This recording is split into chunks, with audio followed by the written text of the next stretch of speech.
I would like to thank Jamal Ross for sending me this story. And I always say, if somebody looks crazy, 9 times out of 10 they are.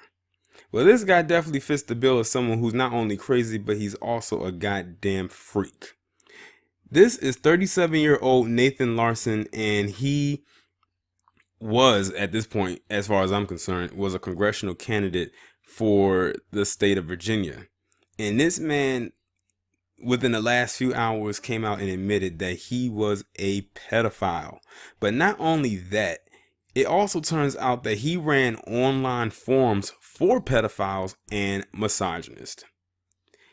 And I'm gonna just go ahead and read the article because based on the first few lines that I read before I even clicked to start recording this video, it gets worse from here. Like, it's nothing, it's no gleam of light coming from this story whatsoever. Nathan Larson, age 37, is an accountant from Charlottesville, Virginia. How ironic. Now, the last time anything that came out of Charlottesville was going on a year ago at them riots. Is running for Congress as an independent candidate in his native state. He is also a pedophile, as he admitted to HuffPost on Thursday, who has bragged in website posts about raping his late ex-wife. Late as in this woman is deceased. I would go all the way and ask, did he have her killed or did he kill her too? In a cell phone call, Larson admitted that he created the now defunct websites souped.org or anycopolis.today, chat rooms that served as gathering places for pedophiles and violence-minded misogynists like himself. HuffPost contacted Larson after confirming that his campaign website shared an IP address with these forums, among with others. Well, isn't he an idiot? All you got to do to trace things back to people like them and these trolls, get that IP address, and that's a wrap. That's like if someone gets a hold of your social security number, it's a wrap for your identity. His sites were terminated by their domain host on Tuesday. On the phone, he was open about his pedophilia and seemingly unfazed about his long odds of attaining government office. A lot of people are tired of political correctness and being constrained by it. People prefer when there's an outsider who doesn't have anything to lose and is willing to say what's on a lot of people's minds. When asked whether he's a pedophile or just writes about pedophilia, he said it's a mix of both. When people go over the top, there's a grain of truth to what they say. Asked whether there was a grain of truth in his essay about father-daughter incest and another about raping his ex-wife, repeatedly he said yes, offering that plenty of women have rape fantasies. Now, as sick as that sounds, he is correct about that. I have heard, well, not to me, to my face, but I have heard, like I've seen in writing, where some women actually like to play up the whole rape fantasy. I don't know why that is, because rape is not something you should fantasize about. But there are some women out there who are freaky enough that enjoy that, and there are men who enjoy that as well. I know truth is stranger than fiction. According to Larson's campaign manifesto, his platform as a quasi-neo-reactionary libertarian candidate includes protecting gun ownership rights, establishing free trade, and protecting benevolent white supremacy, as well as legalizing incestuous marriage and child pornography. Well, this guy literally is like almost a collective of white people wrapped up into one individual, just based on that description. In the manifesto, Larson called Nazi leader Adolf Hitler a white supremacist hero. He urged Congress to repeal the Violence Against Women Act, adding, "We need to switch to a system that classifies women as property, initially of their fathers and later of their husbands." He also shows sympathy for men who identify as involuntary celibates or incels. There goes that word again. And when I usually think about that word, it usually is always referred to by white men, suggesting it is unfair that they are forced to pay taxes for school, welfare, and other support for other men's children. Using the pseudonyms Lacoste, I don't know if I pronounced that name correctly, and Lysander, Larson frequently participated in conversations on his own message boards, he confirmed to HuffPost. As Lysander on souped.org, a forum for suicidal pedophiles, Larson wrote numerous posts endorsing child rape and other forms of sexual abuse. Why doesn't every pedo just focus on making money so they can get a pedo wife and then either impregnate her with some fuck toys or adopt some fuck toys? He wrote on the platform in October. That would accommodate both those who are and aren't into incest. And of course, the adoption process lets you pick a boy or a girl. Are y'all hearing this? And this guy openly is admitting this. He's not hiding it. He is literally telling this to HuffPost, almost in an interview format. Larson has a 3-year-old daughter who lives with relatives. Well, thank God for that. He told HuffPost that he relinquished his parental rights during a custody battle. His ex-wife got a court-ordered restraining order against him in 2015 before she died by suicide. He has since remarried, he says, and is now living in Catlett, Virginia. Larson used the moniker Lacoste, or whatever that word is, on Incelacaplix, I can't pronounce that word, .today.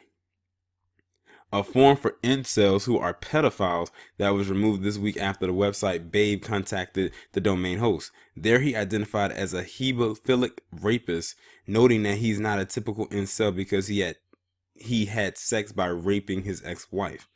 According to the site, which HuffPost viewed before it was taken down, Incelacaplix refers to the day we make the jailbaits our rape slaves. The term jailbait is slang for a person who is under the legal age of consent sex. HuffPost did not view any post explicitly stating that he was engaged in sexual activity with minors, although he repeatedly expressed a desire to have sex with infants and children, including his own daughter. That's why the daughter wasn't with him. In the phone call, Larson said that the word pedophile is vague and just a label, adding that it's normal for men to be attracted to underage women. He said he did not commit any crimes. Oh my. This, like I told you, this story is just getting from bad to worse. Actually, from worse to worster, if worster was a word. In a 3,300-word essay on Incelacaplix today, titled "Here's How to Psyche Yourself Up to Feel Entitled to Rape," Larson tells other members, "Don't forget, feminism is the problem and rape is the solution." On the platform, he also advocated for father-daughter marriage, killing women, and raping virgins. Larson is less worried about his run for Congress than about his sites coming down. He told HuffPost that the termination of his website is an affront to his freedom of speech. See, there they go again. I actually had a discussion with somebody today about how a lot of white people love to use that term freedom of speech or First Amendment rights and go overboard with it and think that they should have no consequences. This guy is telling us all of this stuff right here and what he would do, and he feels that if he gets taken down because of it, it is an infringement on his First Amendment rights. This has to be one of the wildest stories I have ever read in my life. And I mean just that. Like, I'm like literally, like, I'm not surprised or shocked, but it's just when they go into these details and see, I think it's because us as black people aren't used to hearing things like this in our everyday passing like they are. Like, these are the type of stories that they tell each other in their own circles. But thanks to the information age and the technology and the internet and whatnot, we are now able to see this in real time. Now, let me see, where did I leave off? Okay, and he's going to try to get them hosted elsewhere. Not that it'll matter. There are still plenty of forums where incels and other such communities can congregate. The removal of Larson's sites caused an uproar on incels.me, a separate, much larger forum for incels.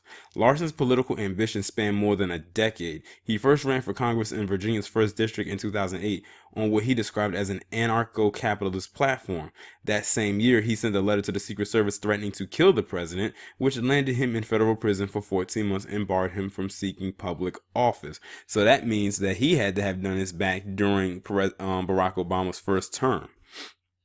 But in 2016, then Virginia Governor Terry McAuliffe, restored voting and other civil rights to thousands of felons, allowing Larson to campaign yet again. In 2017, he ran in Virginia's House of Delegate District 31 and secured less than 2% of the vote. Now he is gunning for a seat in Virginia's 10th congressional district. Until it was pulled down, Larson's site, Nathania.org, a wiki page with details about his latent candidacy, Feature post titled, "A Man Should Be Allowed to Choke His Wife to Death as Punishment for Cutting Her Hair Short Without Permission or Other Acts of Gross Insubordination." Now that's all one title.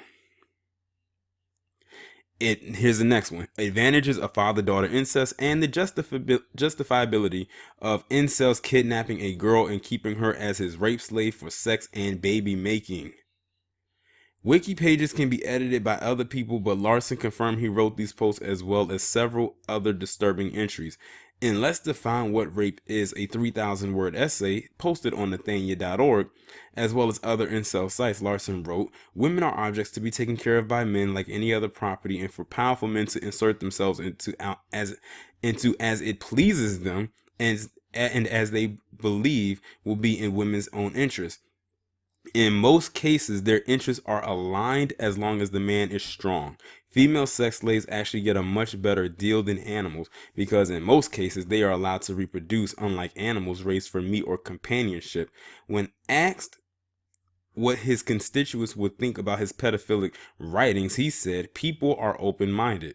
He continued, "A lot of people who disagree with someone like Trump might vote for them anyway just because the establishment doesn't like them." Wow, I did not think this story would ever end. I couldn't wait to get to the end, but it was very interesting in a very dark, disturbing, and disgusting way.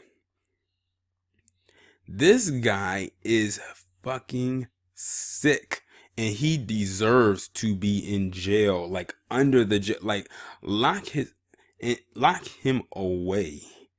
And like I said, you can tell he's very unapologetic about about his stance. He is very unapologetic about where he stands as far as this is concerned.